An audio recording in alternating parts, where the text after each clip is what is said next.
श्री शिवाय नमस्तु भयम। दोस्तों, जैसा कि आप सभी लोग जानते हैं कि 21 दिसंबर 2025 यानी रविवार को पड़ रही है पौष मास की शुक्ल द्वितीय तिथि। और दोस्तों, यह वह तिथि है जो पौष मास में पड़ने वाली सबसे बड़ी तिथि है, क्योंकि रविवार के दिन पड़ रही है और इसका बहुत ही बड़ा और विशेष महत्व हो जाता है। पूज्य गुरु जी ने कहा है कि अगर कभी भी मौका लग जाए और पौष महीने की द्वितीय तिथि रविवार को पड़ जाए तो आप लोगों को 3 दीपक वाला उपाय तो अवश्य ही करना चाहिए। इन दोनों का संयोग बहुत ही कम आता है। इसी के साथ में गुरु जी ने अपनी शिव पुराण कथा में बताया है कि इस दिन आपको एक 3 दीपक वाला उपाय तो आपको अवश्य ही करना चाहिए, क्योंकि ऐसा दिन पूरे साल में सिर्फ एक ही बार आता है। और दोस्तों, आप सभी लोग जानते हो कि रविवार द्वितीय तिथि का अगर सबसे बड़ा कोई उपाय है तो वह 3 दीपक वाला है। तो दोस्तों, रविवार द्वितीय तिथि के दिन आप लोगों को इस 3 दीपक वाला उपाय को जरूर करना है। बहुत सारे लोग होंगे जिन लोगों ने इस उपाय को ना किया हो, मतलब पूरा साल निकल गया, उन्होंने किसी भी दिन इस 3 दीपक वाला उपाय को ना किया हो। पर दोस्तों, आपके पास एक आखिरी मौका बचा हुआ है, जो कि 21 दिसंबर रविवार द्वितीय तिथि के दिन है। इस दिन आप लोगों को इस वाले उपाय को जरूर कर लेना। भले ही आपने पूरे महीने भर इस उपाय को ना किया हो, पर अगर आपने इस पौष महीने के रविवार द्वितीय तिथि के दिन अगर इस वाले उपाय को कर लिया तो आपको इस उपाय को करने का वह फल मिलेगा जिसकी आपने कभी कल्पना भी नहीं करी होगी।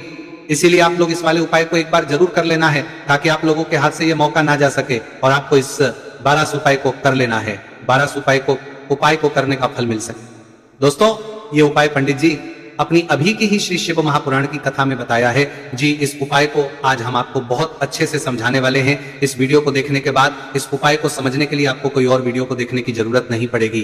तो चलिए दोस्तों, उपाय को शुरू करते हैं। देखिए, यह पौष महीने के रविवार द्वितीय तिथि के दिन ये इतना खास होता है, इतना महत्वपूर्ण होता है। देखा गया है कभी कभी बड़े बड़े पूजा पाठ अनुष्ठान जो मनोकामना पूर्ण नहीं होते, वो पौष महीने की रविवार द्वितीय तिथि के दिन एक छोटे से उपाय करने से ही आपकी मनोकामना पूर्ण हो जाती है। और बहुत सारे लोगों ने इस उपाय को किया भी है और उनको इस उपाय को करने का फल भी जरूर मिला है। अगर आप लोग भी इस उपाय को करना चाहते हैं तो आप इस उपाय को पहले अच्छे से समझ लेना, सुन लेना, उसके बाद करना, आपको इस उपाय का फल जरूर मिलेगा। और इस उपाय कर लेने से आपके घर में चाहे किसी भी प्रकार की दुख और समस्या क्यों ना चल रही हो, आपको उसका कारण भी नहीं पता है कि भाई ये समस्या किस कारण से चल रही है, उसका कुछ भी कारण हो सकता है। जैसे पितृदोष हो सकता है या किसी भी तरह का मंगल दोष भी हो सकता है। तो इस दिन आप लोगों को ये वाला उपाय कर लेना है। ये एक ऐसा उपाय है जिस उपाय को अगर किसी विशेष दिन पर किया जाए तो भाई उस विशेष दिन का जो है वो तो हमें मिलता ही मिलता है, पर हमने उस दिन पर इस उपाय को किया है तो हमें उससे भी बड़ा फल मिलता है। और फल बहुत जल्दी मिलता है, क्योंकि आप इस उपाय को बहुत ही बड़े और विशेष दिन पर कर रहे हो। तो चलिए अब उपाय के बारे में बात करते हैं, लेकिन उससे पहले आप लोगों को यह जानना आवश्यक है कि आखिर ये उपाय किस समय करना है, किसको करना है और कैसे करना है। तो चलिए हम आगे आपको वीडियो में एक एक करके बता देते हैं। लेकिन उससे पहले अगर आप लोग हमारे चैनल पर पहली बार आए हैं या फिर मेरी आज पहली बार सुन रहे हैं तो हमारे चैनल को सब्सक्राइब जरूर कर लेना और इस वीडियो को लाइक करके कमेंट बॉक्स में श्री शिवाय नमस्तु भयम ओम नमः शिवाय जरूर टाइप कर देना। तो दोस्तों, इस 3 दीपक वाला उपाय को हमें इस रविवार द्वितीय तिथि के दिन कैसे करना है, किसको करना है, किस समय करना है और कहां पर करना है, ये सारे सवालों के जवाब आपको इस वीडियो में मिल जाएंगे। और जो ये वीडियो देखेगा भाई उसको 3 दीपक वाला उपाय करना चाहिए, क्योंकि इस दिन 3 दीपक वाला उपाय का भी बहुत ही बड़ा और विशेष महत्व होता है। और जब बात आ जाए 3 दीपक वाला उपाय की तो ये सोने पे सुहागा वाली बात हो जाती है और ये एक बहुत ही बड़ा उपाय हो जाता है इस रविवार द्वितीय तिथि का। तो अब दोस्तों, इस 3 दीपक वाला उपाय को आखिर करना किसको है, सबसे पहले हम लोग वो बात जान लेते हैं। तो देखो, घर की जो बड़ी माताएं बहनें होती हैं, उन माताओं बहनों में से कोई एक बड़ी माता बहन इस वाले उपाय को कर सकती है। और दोस्तों, अगर आप चाहें तो अपने घर में से सभी सदस्यों को भी इस उपाय को करवा सकते हैं। अगर किसी व्यक्ति की खुद की कोई मनोकामना है, खुद की कोई दुख और परेशानी है जो कि वो अपने लिए ही करना चाहता है, इस वाले उपाय को तो वो खुद अपने लिए भी कर सकता है। बाकी अगर कोई घर में से ऐसा है जो कि अपने पूरे घर परिवार की सुख और शांति के लिए यह वाला उपाय करना चाहता है, भाई वो भी कर सकता है, उसमें भी कोई दिक्कत वाली बात नहीं है। कहने का मतलब यह है कि इस उपाय को हर एक सदस्य भी कर सकता है और पूरे घर परिवार के सदस्य के लिए घर की बड़ी माताओं बहनों में से कोई एक माता बहन भी कर सकती है। माताएं बहनें अगर घर में उपस्थित ना हो या वो ये वाला उपाय ना कर पा रही हो तो फिर घर का कोई बड़ा सदस्य भी इस 3 दीपक वाला उपाय को कर सकता है, चाहे फिर वो पुरुष ही क्यों ना हो, उसमें भी दिक्कत वाली बात नहीं है। उसके बाद में दोस्तों, जो अगला प्रश्न निकल कर आता है वो ये आता है इस उपाय को लेकर कि आखिर इस उपाय को हमें किस समय करना है, सुबह के समय करना है कि शाम के समय करना है। तो देखो, इस वाले उपाय को आप लोग सुबह के समय भी कर सकते हो और शाम के समय प्रदोष काल में भी कर सकते हो। अब अगर आप पूछो कि भाई साहब सबसे उत्तम समय कौन सा रहेगा इस 3 दीपक वाला उपाय को करने का, तो हम आपसे बस यही कहे कि इस उपाय को आप सुबह के समय करेंगे तो ज्यादा बेहतर होगा। बाकी अगर प्रदोष काल शाम के समय भी करेंगे तो भी अच्छा होगा, उसमें कोई भी दिक्कत वाली बात नहीं है। तो अब दोस्तों जो अगली सबसे बड़ी और महत्वपूर्ण बात आती है वो ये आती है कि सुबह अगर हम उपाय को करेंगे तो हमें कितने बजे से लेकर कितने बजे तक के बीच में करना है, और शाम के समय प्रदोष काल में करेंगे तो हमें कितने बजे से लेकर कितने बजे के बीच में करना है। तो देखो, सुबह जितनी जल्दी हो सके आप उपाय को करने की कोशिश करना। बाकी अगर किसी कारणवश लेट भी हो जाओ, थोड़ी देर भी हो जाए, तो 10 या 11 बजे तक भी आप उपाय कर लेना, पर 12 बजे से ज्यादा देरी ना हो, ठीक है, इस बात का ध्यान रखना। उसके बाद में दोस्तों अगर शाम के समय प्रदोष काल की बात करें, प्रदोष काल का जो समय है होता है वो शाम के 6 बजे से शुरू हो जाता है। मतलब शाम के 6 बजे से लेकर 7 बजे के बीच का जो समय होता है, समय प्रदोष काल का समय होता है, तो आप इस उपाय को 7 या 8 बजे के बीच में भी कर सकते हो। मतलब शाम के 6 बजे से रात 8 बजे के बीच में आप कभी भी इस वाले उपाय को कर सकते हो, उसमें कोई भी दिक्कत वाली बात नहीं है। देखिए, आज के इस पूरे वीडियो में हम 3 महा उपायों के बारे में जानेंगे जो कि आपकी अलग अलग मनोकामना की पूर्ति के लिए होने वाले हैं। देखिए, इन उपायों के माध्यम से आपके जीवन में जो धन से जुड़ी समस्या है वह सभी दूर, नौकरी प्राप्ति में यदि आपको समस्या आ रही है, व्यापार अच्छे से नहीं चल पा रहा है, और साथ ही साथ जीवन की समस्त समस्याओं को दूर करने के लिए आपको ये चमत्कारी उपाय करने हैं। चलिए दोस्तों, जान लेते हैं पहले महा उपाय के बारे में। देखिए दोस्तों, यदि आपकी ऐसी कोई भी मनोकामना जो परिपूर्ण नहीं हो पा रही है, आप उपाय कर कर के थक चुके हैं, लेकिन आपको ऐसा लगने लगा है कि महादेव आपकी सुन ही नहीं रहे हैं, या फिर आपके घर में धन को लेकर बहुत ही अधिक समस्या है, और यदि आप चाहते कि घर में हमेशा सुख समृद्धि बनी रहे। देखिए दोस्तों, इस उपाय को करने के लिए सबसे पहले तो आपको एक पीपल का पत्ता लेना होगा। देखिए, द्वितीया तिथि का दिन है तो आप इस दिन पीपल का पत्ता पीपल के वृक्ष से तोड़ सकते हैं, और साथ ही साथ रविवार के दिन और साथ ही साथ द्वितीया तिथि के इस महासहयोग में यदि आप इस उपाय को करते हैं तो इस उपाय का आपको 4 गुना फल प्राप्त होने वाला है। तो सबसे पहले तो आपको एक पीपल का पत्ता लेना, इसी के साथ में आपको मात्र थोड़ा सा शहद लेना है, इसी के साथ में आपको 7 यानी कि 7 अक्षर के दाने लेना है जो कहीं से भी टूटे हुए खंडित नहीं होने चाहिए। इसी के साथ में आपको लेने होंगे एक चुटकी काले तिल। काले तिल आप 11 भी ले सकते हैं, 21 भी ले सकते हैं, 51 भी ले सकते हैं, जितने भी आपके पास है उतने ले सकते हैं। देखिए दोस्तों, आपके पास जो पीपल का पत्ता है, सबसे पहले तो उस पीपल के पत्ते पर आपको शहद की 7 बिंदियां लगानी है। देखिए गुरुजी यहाँ पर एक विशेष जानकारी दी है कि जब भी आप ये 7 बिंदियां लगाएंगे तो आपको अपनी जो भी विशेष मनोकामना है उसे मन में सोचते रहना है। अब दोस्तों, आपके पास जो 7 चावल के दाने हैं उन्हें आपको उसी पीपल के पत्ते के ऊपर रख देना है।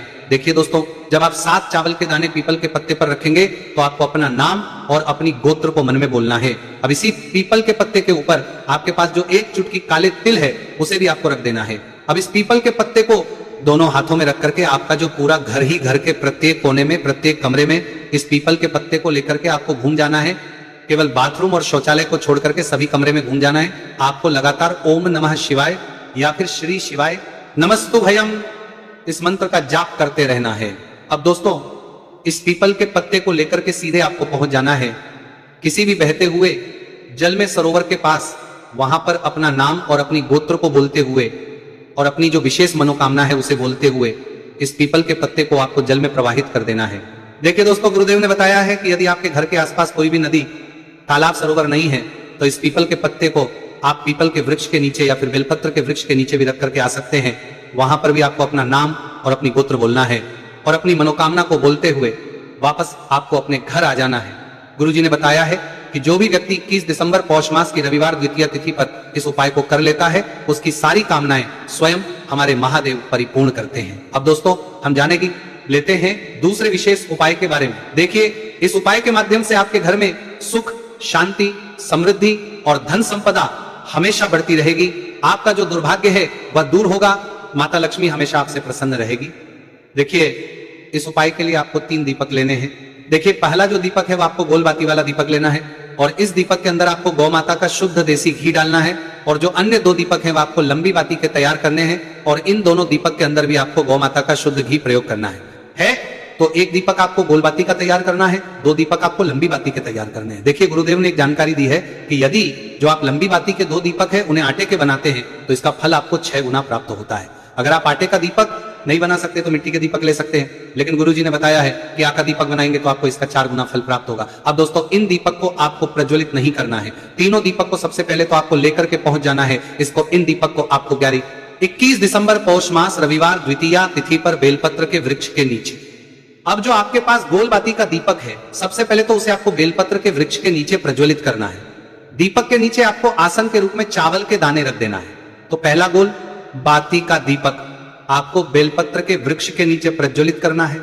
अब जो 2 दीपक बचे हुए हैं उन्हें आपको अपने घर पर लेकर के आना है। घर में जब भी आप प्रवेश करेंगे तो आपके सीधे तरफ आपको जो लंबी बाती का दीपक है इसे प्रज्वलित करना है। यानी कि मुख्य द्वार में जब भी आप प्रवेश करते हैं तो आपके सीधे हाथ की तरफ लंबी बाती का दीपक आपको प्रज्वलित करना है। इस दीपक के नीचे भी आपको आसन के रूप में कुछ ना कुछ अवश्य लगाना है। और तीसरा जो लंबी बाती का दीपक है उसे आपको अपने घर के मंदिर में माता लक्ष्मी के सामने प्रज्वलित कर देना है।